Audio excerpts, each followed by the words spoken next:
Hi, Bhushan. Hi, Sai. Great to meet you. I'm excited to talk to you today. Thank you very much for giving me your time to be on my show. You're welcome. I'm very inspired by your story of interviewing people around the world from all different walks of life and different types of work. So I'm hoping this will be additive and helpful to your audience. Definitely. So, I have gone through a profile. I can see you're doing wonderful work. You're into multiple things. So, I thought to tell about your work to my audience. So, can you please introduce yourself to my audience? Yes. I work at a company called PWC. I'm in their strategy consulting area. In that role, I help companies, and I've been doing this for about 25 years. I help companies with addressing their business problems. And those problems they could be strategic around how they grow. They could be how they become competitive and efficient and take out costs, how they leverage new technology, which I know is an area and a passion of yours, and also how they organize and how they think about their workforce needs within that context. So in consulting, we call that broadly transformation. And so I help companies with kind of big transformations, again, cost growth and technology driven. I love it. I kind of love solving business problems. So that's kind of what I do for my day job. And then outside of that, I have the privilege of teaching a class at NYU Stern School of Business. I teach the MBA, first year MBA students a strategy consulting course. And I get involved in, over the years, different thought leadership and research, both at the policy level with G20, with forums such as the World Economic Forum, and also kind of do a lot of work like this where I'm kind of giving back and speaking and kind of, sharing my story to the extent it could be helpful. That's great. You're into sports also. Yes, we were just talking sadly about the loss of the World Cup final for India. So I'm Indian as well from Delhi. Grew up in London. Been living in the US for the last 21 years. But yes, still passionate about following the Indian cricket team.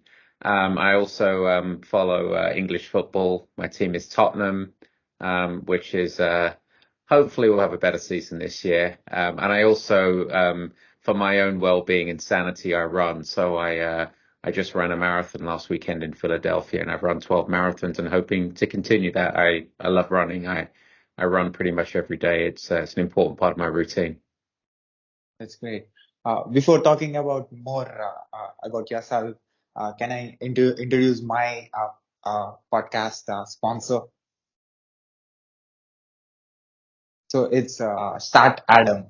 Sales and customer facing teams often switch between various communication tools, causing time management and visibility issues that slow down deal velocity. The solution is Start Adam. With Start Adam, your team can centralize all communications within your chat tool, ensuring compliance, no more switching, waiting, or fragmented chats.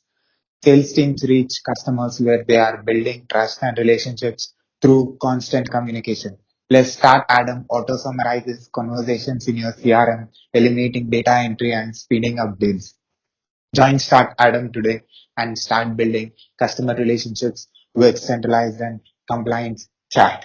Thank you very much, Bhushan, again for being on my show.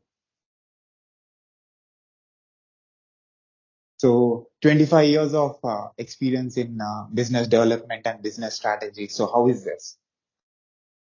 How does it feel? I get excited by trying to think about new business problems. Business right now has a lot of new business problems with things like artificial intelligence, with the green agenda and how companies think about decarbonizing their business and their supply chain. And also through the pandemic, fueled by interactions like this, there's a renaissance and a resurgence around focusing on the people aspects of business. So it feels good in terms of kind of addressing these important problems. I think they're important for business. I think they're important for society and the world. And yet, in doing this for 25 years, there's some common themes you see across solving business problems, like really focusing on the outcomes you're trying to achieve, really not really kind of investing in designing the solution with the people, and really tracking the benefits of these things, and having an agile plan. So it feels good. I'm learning every day, but there's a lot of good patterns that you can kind of lean on from your experience of doing this across the world in different companies and different sectors. So how you are able to solve problems of different companies? Um, how we do that in consulting, I'd say the summary version is we're really maniacal about understanding what a client wants to achieve. Are they looking to drive out costs because they have to be more competitive, and improve their profitability so that they can be a viable business? Do they have to modernize their technology because they have to interact with customers via digital channels? Do they need to grow and then, go through an acquisition of another company so they can actually grow their footprint? So it really starts with understanding what the client's problem is and then seeing where we can help, whether that's a team, whether that's kind of a group of individuals partnering with clients or partnering with other vendors. But overemphasizing kind of understanding what we call the problem statement and trying to address that with your team and working with the client to drive those outcomes, as some of the kind of foundational steps. So 25 years of experience, and you are being the evidence for the constant change. So how do you define this? Um, Constant change. I mean, if you don't change, you're standing still. If you don't learn, you're not really kind of being relevant to literally yourself, your family, or your clients or colleagues. And so for me, constant change is as economies change, as technology changes, as types of businesses change. We didn't have these communication tools when I started in the workplace in the 1990s. Globalization meant something very different in terms of it was shared services and back office functions. And now globalization can mean literally work from anywhere. And there's obviously some challenges to globalization we're seeing, unfortunately, over the last few years and few months in terms of war and turmoil and refugee crisis, etc. So yeah, there's constant change. And my advice to people kind of listening in is lean into that change, embrace it, understand it. Don't get too complacent and comfortable with thinking that you know everything, because just as you think you understand an industry like financial services or retail, it will change. And you kind of have to keep up with that change and be relevant. And frankly, that's where you have more fun and fulfillment in the job, whatever your job is, whether you're kind of in those industries or advising those industries like consultants. And what kind of businesses you worked for? I work for kind of larger companies. I spend a lot of time in financial services. So think about banks, think about insurance companies. I've also kind of, done work around pharmaceuticals, some of the larger tech companies. But basically and I've worked at smaller startups that are looking to kind of grow their market. So it really does kind of run the gamut of kind of companies that are looking to make a significant change. And that's when they would go to work with consultants. So how do you define working for larger scale companies and small scale companies? Um, when we work with smaller companies, we've got to really make sure that we understand some of their constraints, some of their opportunities. So in a smaller company, you don't have a lot of infrastructure in terms of large amounts of people. You've got to really make sure that investments that you make are going to pay off, because there's less reserves on the balance sheet. Sometimes smaller companies are looking to use more outside help in terms of outsourcing because they don't want to be employing too many people. They obviously can be agile and flexible and don't have to have the bureaucracy of larger companies. It's funny, Sai, many large companies I work with say we want to operate in an agile way. We want to be nimble. We want to have a small company feel. We've grown too large. So there's a lot of benefits you can actually get working in a big company that can operate with a small company entrepreneurial feel. So is it easy for you to work for companies which belongs to different industries? Um, I wouldn't say it's easy. I think that to work across different industries, to me, it just starts with being curious about business. Um, I'm incredibly nerdy and curious that when I work with a new company, I really want to understand their business model. I want to understand their products, how they make money, who their customers are, what their growth plans are, how they use technology, the history of the company. I literally treat it as kind of a business school case study.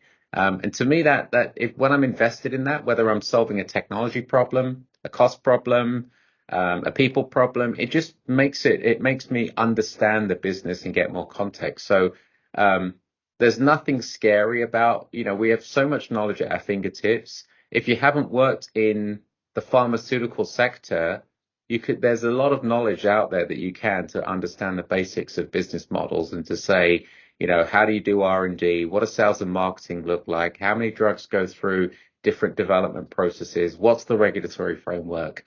I think that the people that have the most fun in my industry are the people that literally dive in to the water and thrive in that environment of learning and also being uncomfortable. It's great to be uncomfortable. You'll know that as a sportsman, as a cricketer. If you're not uncomfortable, you're not improving.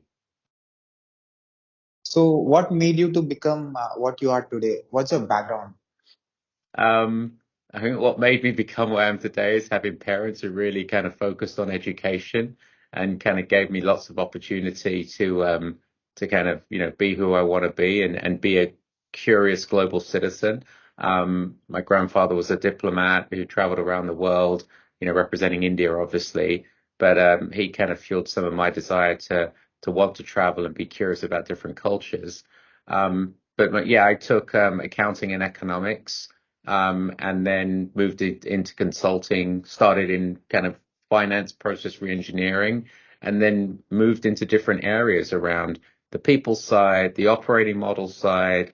I started to specialize in financial services a few years after, and then also kind of worked in the healthcare sector. So I think it's just having a foundation. In my case, it was a foundation of finance and accounting, but any foundation, whether it's tech, engineering, humanities, having that foundation, but also being comfortable building on that based on the sectors you're in or the trends that the world is experiencing. Obviously, now there's a huge technology trend that we all have to get very savvy around digital technologies and AI and automation and how that can help business in the right way.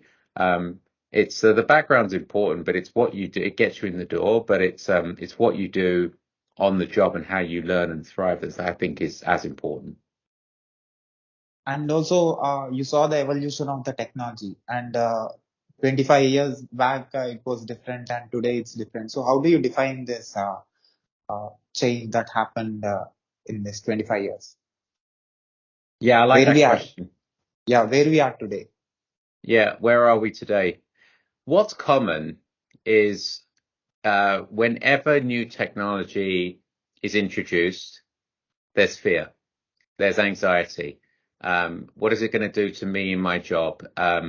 What do I have? Do I have to really learn skills? I'm 55 years old. I'm actually 50, but someone could be 55 or 60 years old and really think that, that they want to retire soon and they don't want to learn this. And so there are some commonalities around the fear and anxiety and needing to focus on kind of engaging people with that technology.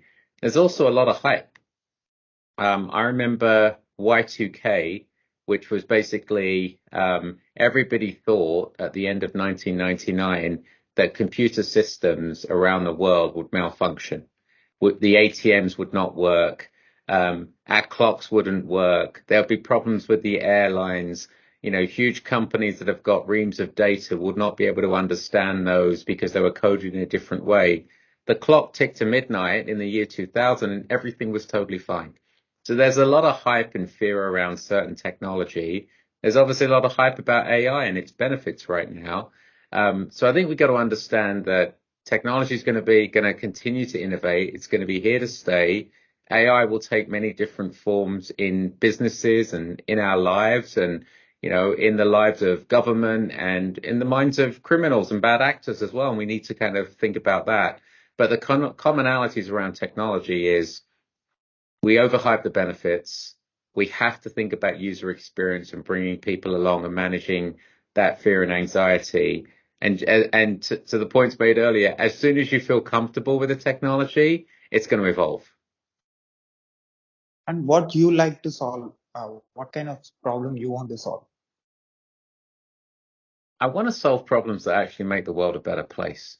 And I know that sounds incredibly trite, or abstract, but if I'm working with a company that's going to say, we need to be more competitive and we need to kind of develop different products and services for our customers, what I hope that I want to solve is, they're actually bettering society. So whether it's services around travel and transportation so that people can have more meaningful travel experiences, whether it's better financial products and more people can get access to credit and maybe buy their first home and get on the path to economic security for their family.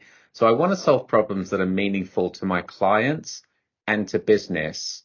And that's kind of like the best of all worlds. And I try and take that into my work outside consulting. Um, I want to give advice to people, whether they be policymakers, on how to think about measures of productivity or how to think about how to manage cybersecurity risks with vulnerable communities, or how to think about taking a more fair and balanced way to a skills first hiring piece. Skills first hiring is something where you bring people in based on skills and potential and not a rigid focus on their academic qualifications or their job experience, etc. So I'm trying to address things that help business and society in the work that I do. Do I always do that? Do I always get it right? Absolutely not. But that's kind of the sweet spot of kind of where I want to work. So, how much knowledge you have in different fields and different departments? I'm continue growing my knowledge. When I think about that question in terms of how much knowledge I have, I'm a voracious learner. I have a foundation, obviously, in accounting. I'm curious about understanding how business works. So I learned about business models and how they create value. Understand kind of how a business operates through its supply chain, its channels to market, and its customer. A lot of that you learn through formal tuition in consulting, but also on the job. But again, supply chains change in a digital environment, so you have to continue to keep learning. So I'm just a believer in the athlete model, that you build knowledge, but you want to kind of, you don't just want to be a sprinter. You want to be able to do some hurdles, and you don't just want to do hurdles. You want to be able to like do a bit of a decathlon. And so I think the business professionals that can be athletic is just much more agile as different factors change in the area, in kind of areas of business. So, your job actually requires a lot of people skills. So, how you gained that? By making lots of mistakes and getting lots of feedback. I mean, the best way to build people skills is be around people that you trust, that you can communicate with, collaborate with, lead when appropriate, but ask them for feedback. Ask them for feedback, especially the people who look and think differently to you, maybe different country of origin, maybe different education background, asking them for feedback in terms of how we're operating as a team, how I can change my individual style. I also learned from observing really good managers and observing some poor or average managers. And so I think we all learn by osmosis, by being around good influencers. And we see that in our workplace. We see that outside of work. I'm sure you see that in in the schooling system. So I think that's a good way. And yes, there's basic training on things that where you have gaps, like some people have gaps around the ability to communicate or the ability to listen to manage conflict in a team. And so there are, there's training that you can take. There's training online. There's training in companies. But I find the training that it's necessary, but it's not sufficient. The sufficiency is much more on the job and being open to getting lots of feedback and taking corrective action. So do you have particular projects that actually made your potential to come out? Do I have particular projects sorry, can you repeat the question? That shown exactly your potential? I think earlier in my career, I would say that I was lucky to work on projects like I helped restructure an entire IT organization within a pharmaceutical company. I had never done that before. I worked with a guy who had been in the IT function and a consultant for a number of years, and he was a really good teacher. And he explained the IT function. He understood. He kind of explained to me the difference between, what IT architecture is versus support, developers versus testers, the relationship managers, the service managers, how you think about IT governance. I'd not known any of that before. And so I think the first time you're doing something, you really need a safe space where you can actually ask really good questions to people. You need to be a self-starter and kind of try and figure some of those things out yourself and use the knowledge resources you have around you. But I've been blessed by having some really good coaches where I've been able to shine. I really like doing work where you think about operating models and different functions. And so, but I'm only here because I've had some good teachers and good experiences. So what is the difference that you observed in developing any business which belongs to small, large, or international business? International global businesses are much more complex. You have to think about different stakeholders around the world. If a company has a IT function that sits, in India, in London, in parts of Europe, you've got to really understand how that group teams, how they coordinate, how they service their customers, how they feel aligned as one team, even though they're in different time zones and different national cultures. So a lot of that goes back to who's leading the team. Do they have shared values? Are they clear on what the workflows are? So it's definitely obviously more complex in a larger global company. Think about companies that have sales forces in different geographies. It's harder to get alignment. It's harder to come up with policies. And again, we've talked about, smaller companies or domestic companies. They've got different constraints, but again, the basics in business consulting are, really validate what the problem is that you're trying to solve and make sure that you're bringing a broad enough solution to address the technology considerations, the strategy, the changes in workflows that need to happen. What's the people and skills agenda, and how are you going to measure and sustain all of that? And so they're the basic building blocks that I think you can go back to whether you're in consulting or whether you're addressing any business problem. I think there's some basics that people should have in their toolkit. But how you are able to adopt yourself that fast when you're changing the industries?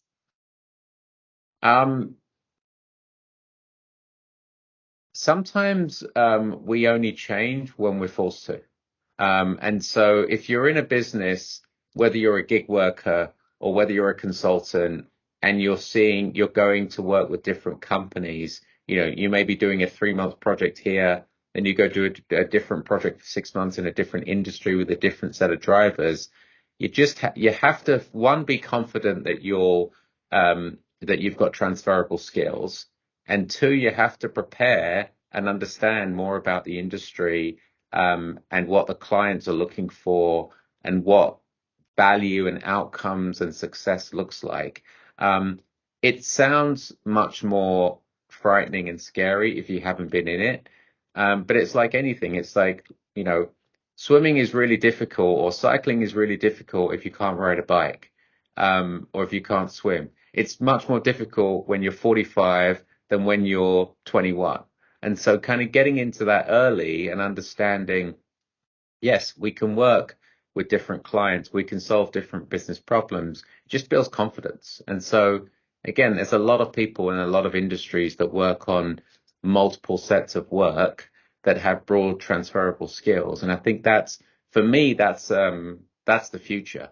The future is people that can look at business problems, and whether that's in business as usual, whether it's in transformation or change, and to say, I'm going to back my set of skills that I understand around technology and human skills and strategy and business skills, and I'm going to apply them to different problems. Because, Sai, if you and I were running a company together, we would have different problems every day. We would have problems with customer service. Then we'd have problems around branding and PR. And then we'd have problems about cash flow. And they may be different flavors of problems in different quarters. And so we have to be comfortable, even if it's problems that we haven't seen before, that we can be comfortable. No one thought we could work from home so successfully at the start of the pandemic. We'll look back on AI with some success stories and some learnings, but a year ago, no one thought Gen AI would be a reality. We're all playing with it right now. So I think that I love the human spirit that we kind of just, we got to run into the fire, and we got to take some risks, and we've got to kind of be confident and back ourselves. So working with different business leaders, how is your experience in, the 25 years of experience working with all the business owners? Well, it's a loaded question. I've worked with so many leaders. I've learned from so many leaders that have been, inspirational. Some have just been really good at the technical aspects of their jobs. They really understand the financial markets, or they really understand the technology that they're building as part of their core product. Everybody says, leadership is so important. And it's, people join companies and they leave managers or bosses. It's absolutely true. And so, leadership's definitely getting more complex today. 25 years ago, you could probably lead with more hierarchy. I'm the boss. You will be in my office. We will get this work done. I don't care about you bringing your whole self to work. I don't care about solving the world's problems. I want to solve my problems. You fast forward 25 years, Sai, leaders today have to understand what's going on in the world, because it impacts their supply chains and where they get their products from. It impacts the cost of goods if we have rising oil prices or rising inflation. The war in Ukraine has driven up the commodity prices and oil prices, for example. So it actually, leaders have to care about social issues. Whether they take a stand on them or not, a leader has to understand that the terrible Israel-Palestine conflict is impacting workers around the world. Here in the US, the Black Lives Matter movement and systemic racism and police brutality impacts not just the African American population, but allies like myself. So leaders have to practice all the basics of empowering people, listening, being incredibly empathetic, responding to feedback. But there's some other new skills that they need to have. They need to be citizens of the world. They need to understand social issues and how they impact their different stakeholders, their employees, their customers, their regulators, their analysts. And so it definitely has become more complex. And yeah, some people are good at it and some people are still learning, but and I'm still learning, by the way. And so, but we only fix that by running into it, getting some feedback and course correcting. So from where this understanding is coming from? The understanding is coming from the people that you interact with. And by the way, you don't need a title to be a leader. You're a leader. You run a global podcast. You've spoken to 100 business people from around the world. You're influencing people's lives. You're changing through the entertainment and the media that you bring to them and the insight you and your stakeholders bring to your listeners and your viewers. You're being a leader because you're actually impacting people. And so you get insight by basically saying, am I achieving the results I want to do? Am I achieving the insight and the influence that I want to provide if I'm a host of a podcast? as a business leader trying to help clients solve problems, are we actually getting those problems done? And are we getting those problems done in the right way where my people feel empowered, they feel psychologically safe, they feel that they're learning, and that they feel that kind of their well-being is kind of manageable? Or are we achieving those results where everything is the opposite and it's not sustainable? So leaders can achieve results, but it's how that's as important as what they achieve. Because if you do have an exhausted workforce that is fearful of their job and just working those long hours to get it done for kind of one M&A transaction or one critical regulatory project, those people won't want to work with you again. And slowly by surely, those people will kind of leave the industry or the sector, etc. So it's really important for us to kind of focus on the outcomes, so the what, but also the how is probably even more important for sustainability. So how you made the product or the services of different companies and different business to reach the users and get the great result? Well, first of all, our clients get the great results. Our consultants are just, behind orchestrating, bringing some thought leadership, maybe some project management and driving the execution.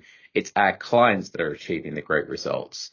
How we help them is, again, designing solutions, making sure that they're testing those solutions with their end users. If we're working with a software company that's releasing kind of new products to market, making sure that they've got teams on their client side that are going to actually give them feedback and give them kind of user experience feedback. And if they release products that have defects, that we're very strong around the corrective action that's going to be taken. So our clients have to kind of drive those outcomes, thinking about their users, thinking about the outcomes that they're trying to manage for, and when things don't go wrong, taking very good, effective corrective action. And how do you define the technology business? The technology industry or technology as it kind of sits in different companies? Yeah, the technology business in the world. You can't do anything without technology these days. There used to be people, I think a lot less now, that were just saying, when, we have too much technology, when will this technology go away? We have a whole technology sector that provides, large systems like we're using today. We have a lot of technology startups that are feeding off different parts of that ecosystem, whether it's startups around AI, startups around data analytics, startups around health and technology. Think about wearables for our health. So technology is pervasive in everywhere we see. It's embedded in every process. It's embedded in our house, in our travel, etc. So we're not getting away from kind of technology as a sector or technology embedded in business. So technology is here to stay. My advice is learn the right technologies that are relevant to the businesses that you either work in or want to work in. If you want to work with energy companies on how they're decarbonizing their business and be less focused on fossil fuel generating energies, you need to learn about other kind of, wind, solar power, kind of other kind of energy sources, but also the associated climate technologies that go with that and the climate reporting technology. So we see it in every industry. I mean, think about India side, like the huge investments that are needed in infrastructure in India over the next few decades. There's going to be a huge technology component around that as well, in terms of kind of, how we think about the digital divide, how we, bring kind of, better kind of secure energy, electricity into people's homes. India's got a great advantage in things like digital banking, or digital identity, like with Aadhaar, because we didn't have some of the incumbent or the legacy systems and banks that many people have. In the same way that Kenya had micro payments through smartphone technology called M-Pesa years ago, before we were even talking about digital payments, because they had to.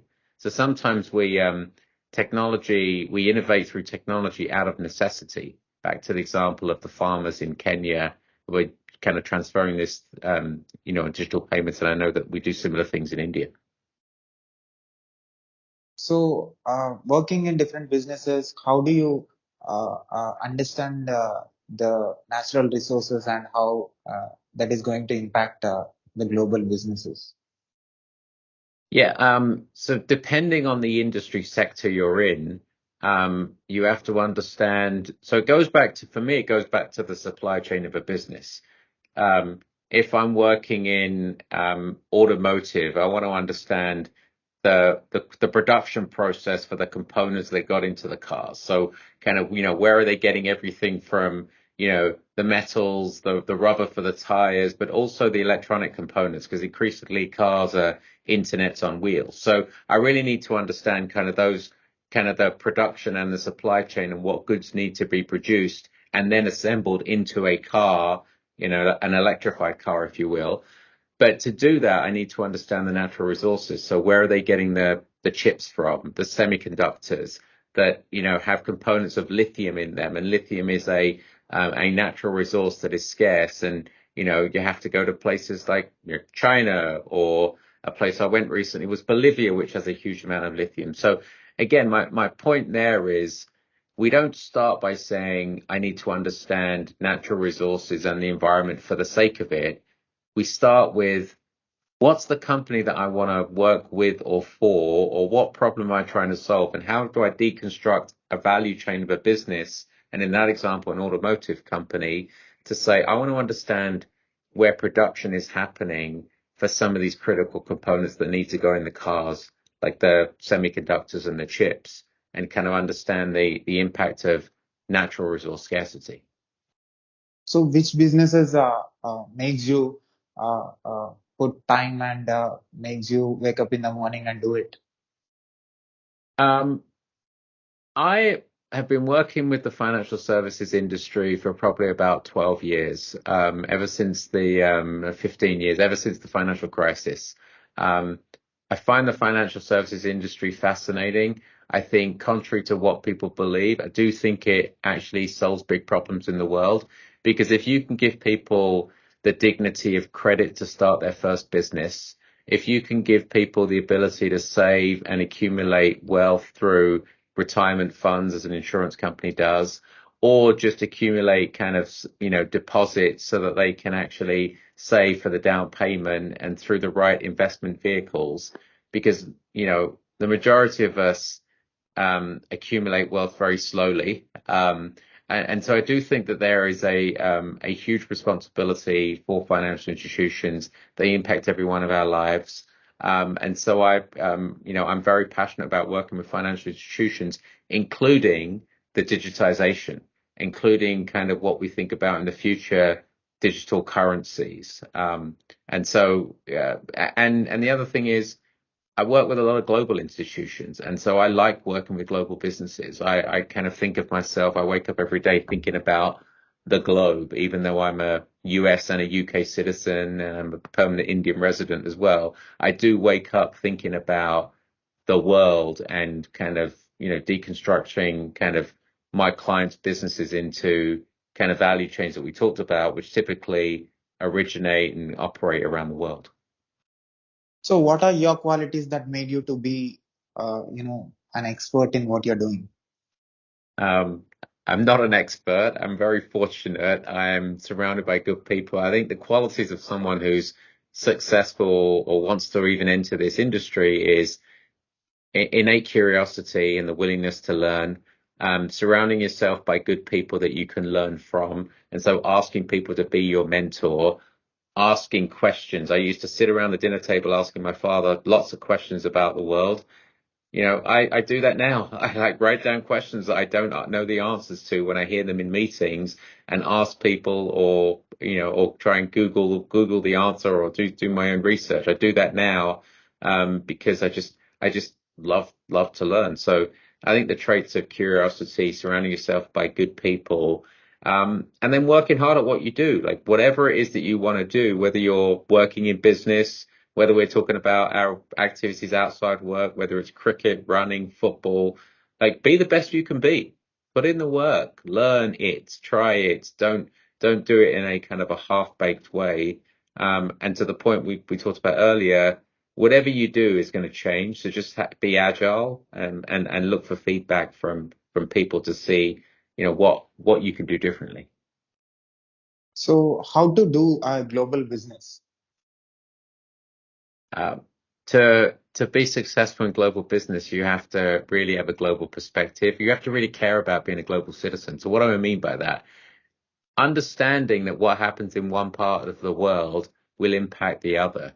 What happens in China, if there is a big humanitarian issue, is going to impact the manufacturing of our smartphones. What happens in the world if there are huge trade tariffs and geopolitical tensions and God forbid war between different superpowers will impact kind of our business. Understanding the different national cultures and different religions in different parts of the world, which might be influencing people to operate in different ways. As you know, the Middle East will operate in a different way to Southern Europe, which will operate in a different way to Northern Europe. And so really understanding and taking time to understand people's culture and values and how they want to work. So they're just some examples, but to do global business, you can't fake it. You have to really care and understand that there's different factors that will influence our supply chains, our trade flows, our migration of human capital, and probably most importantly, the way people think and work, and their attitudes. And how to be different in different businesses? Um, how to operate in different businesses, I think it just comes back to being confident in yourself, learning about different businesses, understand that there are some similarities and learnings that you want to have across business. So 15 years ago, every financial company said to me, we want to be a tech company. And now they say, we are a tech company because a lot of our, data and transactions is digital. We have a huge amount of data. We want to analyze it. A lot of financial services companies say that they're really a tech and a data company.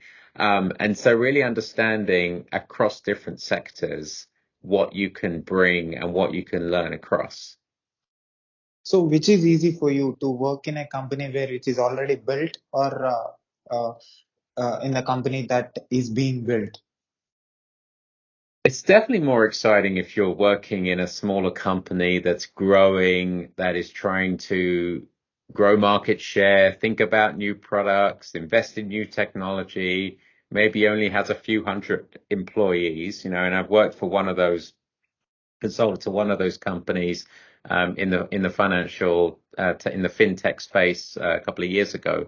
But again, if a big company that is in the consumer retail business needs to address some issues, which mean that their customers are going to get different products or different pricing or different, products delivered in, that's going to save 2 days delivery time. That's also a noble purpose, and that's an important business problem to solve as well. So, I just say they're different, but yes, on a very personal level, everyone wants to be kind of early stage as part of, a growth story. And smaller companies are obviously easy to understand, but the majority of consulting, the type of consulting that my firm and similar firms do, are with established large companies because that's where, reinvention is needed. That's where investments in technology and kind of business model changes are needed, or the regulatory environment is kind of driving for a different set of solutions. So tell me about athlete in you. Tell you about athletics.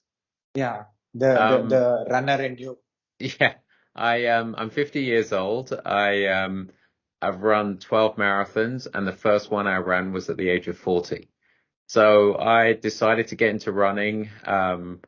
my father passed away 15 years ago, my mother about 8. And after their deaths, it was just, to me, it was important to kind of start doing something around physical fitness that I could just like invest in as part of my well-being, that, starts with making you feel better, mentally and emotionally, but then there's a physical craving you have for it every morning. And so for me, that's my way of spending time formulating thoughts, getting into good habits. And so since then, I, try and run a marathon every year if I can. And I just love, like, I live near Central Park in New York, and so I'm very fortunate I have access to, I think, one of the best parks in the world to run. But I've never run a marathon in India. Maybe that's something I should think about. You will do it, I think. So, what is your inspiration to do multiple things in your life? What do you know the purpose of your life? Um, I am inspired by making the world a better place and helping others. And I try and do that through my business work, helping my clients, helping my colleagues develop skills, inspiring kind of, people that I interact with, in this way. And then outside of work, I try and bring those same values to my children, to my family. I teach a class at NYU Stern, and I try and bring that to my students. I spend time working with some global institutions and developing research and policy briefs outside of work with institutions such as the G20. My colleagues and I wrote a paper for the T20 India that was all about, if you invest in workers' well-being, how you can actually drive economic growth measured by GDP, but also business profitability. So I kind of spend time, in kind of bringing my, small level of expertise into solving kind of some of those areas. So that's really my purpose. I want to make the world a better place. I think I have, certain skills that I can bring to my business clients, to my family, and to my outside of work activities. And I want to bring those for as long as I'm able to. So, how you are able to change things? Um, I'm able to change things by, similar to you, I have a platform. Um, a lot of people follow me on LinkedIn. The people comment, people send me notes from around the world that I've never met before to say, I really appreciate you sharing this content. I've been inspired by your story of running. I've been inspired by your comments on these particular posts. Some people comment around like the importance of global citizenship, and some papers I've written with, some collaborators at places like the World Economic Forum, and also clients that I've met in the physical world. When I see them, I was at a dinner the other night, and the CFO of one of our clients came up to me and he said, I just want to tell you, I really like following you on LinkedIn. And even though we haven't seen each other for 2 years, I kind of know what you're doing, and I get great, utility and satisfaction around what you share. And so these things are nice because, I do all that stuff myself. I don't have someone who does it. And I think when you're comfortable sharing messages, and speaking on platforms like this, even if people won't agree, I don't expect everyone to agree with everything I'm saying, but sharing your voice is incredibly helpful. And so I've learned so much by watching other people, whether it's sessions like this, or working with clients, or working with leaders and colleagues, kind of in person or virtually. I've learned so much by just observing other people. I've learned good things and bad things. And so hopefully, I'm giving people the opportunity to learn certain things, and to not focus on certain things as well that they don't want to. Can I say these qualities are making you to be a leader with the leaders? Um, you could say that. I mean, we'll see what the feedback is. I try. I think the balance of humility and arrogance is something that I still try and learn every day. Deep down, I think, by the nature of being, our country of origin, I think by the nature, a lot of, Indians, we've grown up with humility. I grew up in a very middle class family. My parents didn't give the lifestyle to myself and my sisters that my children have, for example. So, and I try, and even though my children have a much, different life than I had growing up, I try and instill the values of humility and gratitude to them. Um, but every now and again, when you've been doing something for 25 years and you speak on platforms, you have to have a point of view. You have to speak with conviction. You've asked me a set of questions. I've given you straight answers based on my experience of what I've seen in businesses in the world, and society for 25 years. And, I visited over 70 countries, and I kind of bring that experience to my work and to my life. But to do that, it can come across as incredibly confident, and some people might perceive that as arrogance. And so there's always a fine balance between, I may be humble inside, but sometimes things can come across as super confident, and some people might hear that as arrogance, and some people might just say, I appreciate the confidence. And so again, I'm not saying that it's going to that's why people need to listen to influencers, business people, and take what they think is important. And also when they're speaking on platforms, be true to who they are. So when doing business, is it possible to maintain the values for a long time and ethics, morals in any business? You have to. You have to maintain your integrity and your ethics and your morals, because yes, you can make short-term gains. You can cut corners. You can achieve your sales quotas if you're in the sales business. You can achieve your cost takeout if you want to do that. You can kind of make, quality sacrifices. But again, just as, the voices of our parents in our head is like, someone's going to figure this out, and the cost of reputational damage, whether that's on a business or you as an individual, it far outweighs any of those kind of corners or savings that you want to make. So you have to think about like values, again, values that are important to you and your business. And so for me, that's something that is really important. But it's important to understand that those values get tested. When your boss is saying to you, we just need to get production done and we need to get 100 more widgets produced, you feel the pressure. Or if people say, I really need you to kind of sell 20 more products this month so we can meet our quota and get our bonuses, you feel pressure to, and that's where kind of people act, good intentioned people kind of make poor decisions and poor judgments. We see if you analyze any company that has gone through any fraudulent issues, it's not that people woke up in the morning to say, I'm going to commit a fraud or cut ethical boundaries.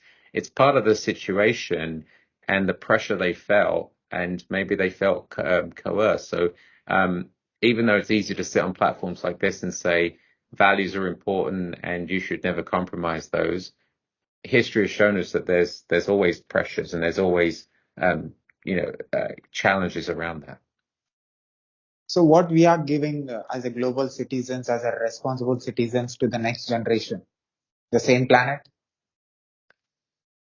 What we need to be giving the next generation is absolutely, it needs to start with a planet, and with global warming kind of increasing and still our reliance on fossil fuels, that's obviously a challenge. So we need to give them a safe, clean, sustainable planet as table stakes. Otherwise, all of this becomes academic.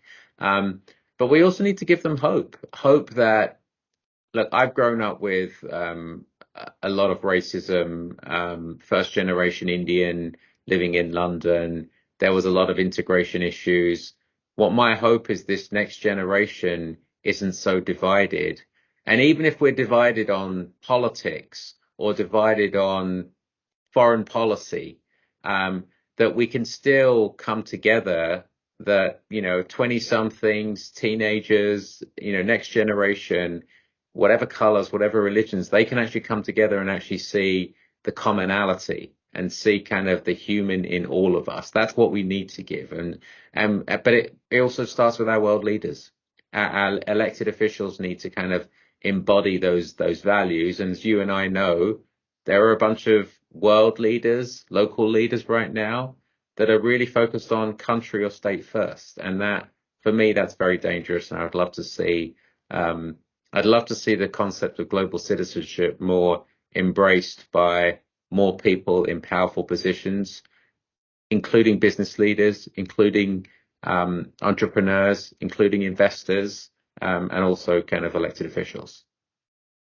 And at last, what is your observation about my questioning in this conversation? I love that question. You're actually asking for feedback. I love the fact that you're asking questions in a very straightforward way.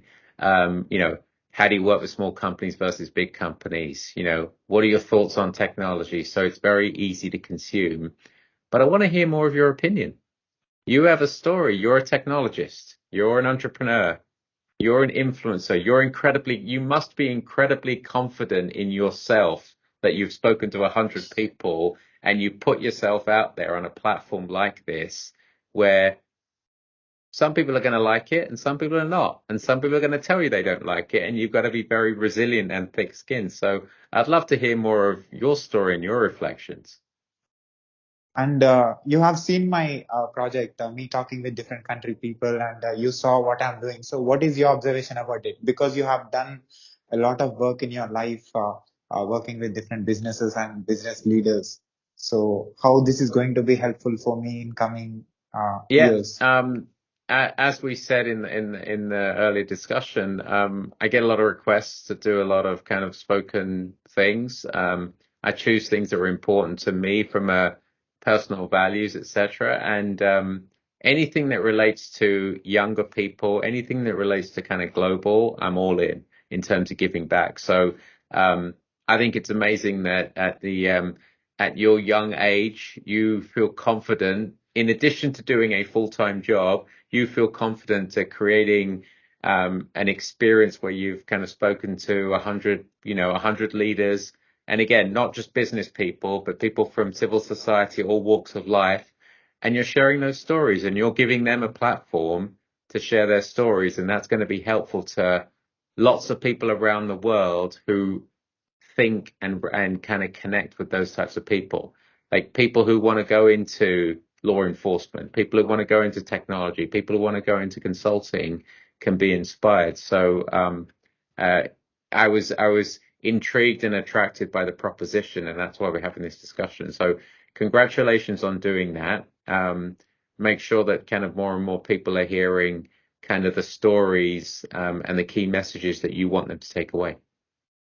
Definitely, it is extremely valuable for me. Also, it connects to a lot of young people in India.